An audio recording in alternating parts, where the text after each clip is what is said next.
Hey everyone, it's Mikey Millions here, and this week we are kicking things into gear with Biweek 6 of the Robinhood 3K Challenge.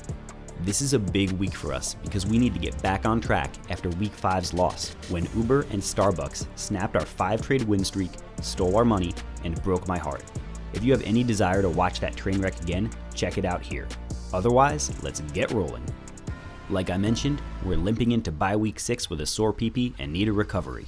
In weeks 1 through 4, we successfully traded cash-covered puts 5 times and bought a few stocks with the premiums. Our total during those weeks was $259.44 in gains. In week 5, we went for a pair of put credit spreads, but Uber crashed and Becky dumped me, resulting in a loss of exactly $50. After factoring in some changes in our stock prices, we are still up just over $220 or 6.9% overall. Despite that, last week's $50 loss still stings. So our goal this week is to earn $50 and get this train moving again. Just keep in mind that this is super toxic Wall Street Bets thinking and that you should never set your weekly goal as make up for last week's losses. That's how you wind up like Mr. Anal Farmer. I'm just setting this goal for the challenge. Do not try this at home. In week 4, I asked you all to vote on a stock for me to trade in Biweek 6, and some dude named Kevin, who looks like he unironically reads the Communist Manifesto to a family of mice, won with 307 votes for Berkshire Hathaway Class A. However, I do not have $32,671,200 to play with, not in this account anyway, so we aren't going to be trading that. And I also really want to know who these 2 people are who hold Berkshire Hathaway on Robinhood. Anyway, second place goes to Nick, who won with 10 votes for PBR. When I saw that, I said, "You guys want me to trade stock in Pabst Blue Ribbon and Colt 45? But I was wrong. It's not the PBR that you drink at the honky tonk. Rather, it's the oil company owned by the Brazilian government called Petroleum Brasileiro Society Anônima, or in English, Brazilian Petroleum Company." I slept in on Monday, so let's get started here on Tuesday the 12th. Looking at the technicals on PBR, I'm seeing a lot of bearish signals. The relative strength index is coming off overbought territory and trending down. The candlesticks show a failed recovery and are also trending down. Volume is showing more selling than buying, and the MACD just crossed the red signal line, which is a very bearish signal. Finally, the MACD histogram confirms the bearish sentiment by showing continued selling pressure. I don't see any support for the stock until we hit the 200-day moving average at around 1515. Even then, we might break to the 50-day moving average at 1491. I'm looking for a drop of at least 60 cents, and although we can't be sure of anything, I'm putting a 10 out of 10 on this happening. Honestly, this is the territory where you just short shares or buy out of the money puts at the 1550 strike.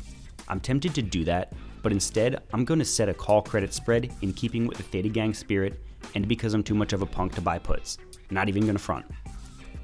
Let's crack open PBR, currently trading at 1588. We'll select Trade PBR Options and flip over to Sell Calls for the first leg. I'll sell an at-the-money call at the $16 strike for $20 premium, then buy the next higher strike at $16.50 for $5 premium. That will give us a net credit of $15, and our max loss is $35. Let's do 4 of these contracts in keeping with my personal risk tolerance. So now our max gain is $60 and max loss is $140. And I'm feeling real good about this. Let's lock in this order and wait for a fill. Alright, it's been about 2 hours, and of course our order got no love and the order did not fill, which really sucks because we would have already been up $36 since PBR has dropped to $15.70. But whatever, I'm still bearish at this price, so we are going to cancel this order and set a new one. Robinhood wants me to just lower my limit price, but I think we can do better than 9 cents a contract this week. So I am going to leave this order canceled and roll into a new strike instead. Let's flip the expiration to November 22nd so that the premiums are higher, and then set our call credit spread.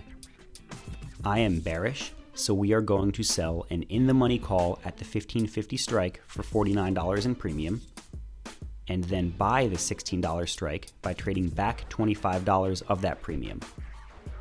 This will give us a net credit of $24 per spread. Actually, let's do 4 spreads at $25 a spread. So our credit is $100, and our max loss is also $100. Now, we pray for a fill. It turns out I had to bring down my limit price, but I was not about to let PBR run away again without me. So I eventually got a fill at $23 per spread for a total credit of $92 instead of $100. I'm good with that. So let's let the spread run and see if my prediction plays out. Alright, we are here on Friday the 15th, just before market open, and things are looking real good. The PBR spread on Tuesday started making us money almost right away, and we have already recovered all of last week's losses. We sold the spread for $92, and now it's worth about $40, so we are up $52 this week. PBR itself has dropped just below my predicted range near the 200-day moving average of 15.15. I'm tempted to close out now, but I still think we might have some downside to the $15 level, so I think I'll let this run a little bit longer and try to poach another $15 or so. Well, that was stupid. PBR bounced right off its 200-day moving average and is flying back toward my 15.50 strike. Right now it's 20 cents short, but it has momentum. I really didn't expect this much of a bounce off the 200-day moving average. I'm still up about $35 on this spread though, and after the Starbucks fiasco last week, I've learned there's nothing wrong with closing at a profit. So let's close this out before Brazilian petroleum company nationalizes my resources. So I closed with a $36 gain. Not as exciting as I wanted, but it'll do. It looks like my close was actually alright. I closed here when the stock was just under $15.30, but PBR continued higher for most of the day, at one point hitting my strike of $15.50. It came off a little toward the end of the day, but overall this still looks like a good close. Well, never freaking mind. PBR resumed its downward spiral back toward the 200-day moving average as soon as the market opened on Monday. It looks like I would have earned quite a bit more if I had stronger hands on Friday and didn't get spooked by the bounce. I think PBR is going to retest the 50-day moving average, but this time we are going to be stuck watching from the sidelines. Anyway, I'm done talking about PBR, but it's Wednesday and we still need a trade this week. I just need another $14 to recover from week 5's loss, and I know just the place to find it. Home Depot's slogan is, more saving, more doing. But I don't think they can save themselves from burning down like Atlanta in 1864 after their conference call. The market was less than impressed with Home Depot's earnings report, and the stock has been tanking since.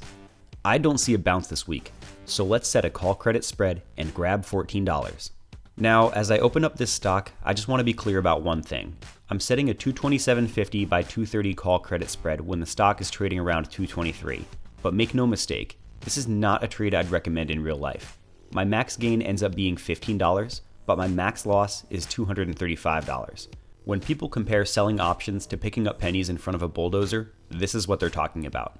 I've got a good shot at this trade succeeding since it's so far out of the money, but the risk is way too high. I'm just doing this for the street cred. And there we go, Robinhood hit us at 15, so our credit here is $15. Let's see if this stupid trade works out. Here we are on expiration day of Friday the 22nd, and indeed, Home Depot ended the week with no positive movement whatsoever, so we are going to walk away from this bulldozer without getting smushed and with an extra $15 in our pocket. I also got a few free shots of adrenaline every time Home Depot ticked up a few pennies. It's a win-win. By week's end, we not only met our weekly goal of recovering last week's $50 loss, but we actually exceeded it by $1. Our PBR call credit spread netted us $36. It could have been more, but we'll take the win. And then we picked up some pennies in front of a Home Depot requisitioned bulldozer for another $15. Our total gain for the week is $51. After all accounting is complete, we are up $268.61 through this challenge, making our total return 8.92%. I'd like to break the 3,300 10% barrier next week, and we are on solid footing to do that. Our first week with a crowdsourced stock ticker worked out great. Thanks for the recommendation, Nick. In the comments section, take a vote for Biweek 8's play. Let me know what stock you want to see me trade, and I'll put a strategy together to trade the stock that collects the most likes. Upvote the stocks that you like. I'm not going to comb through the comments and count 8 different people saying, Tesla 420, trade it. Thanks for watching, everyone. I hope you're enjoying the drama and learning to appreciate how some of these strategies work. We're going to introduce a series next week called Literally Free Money.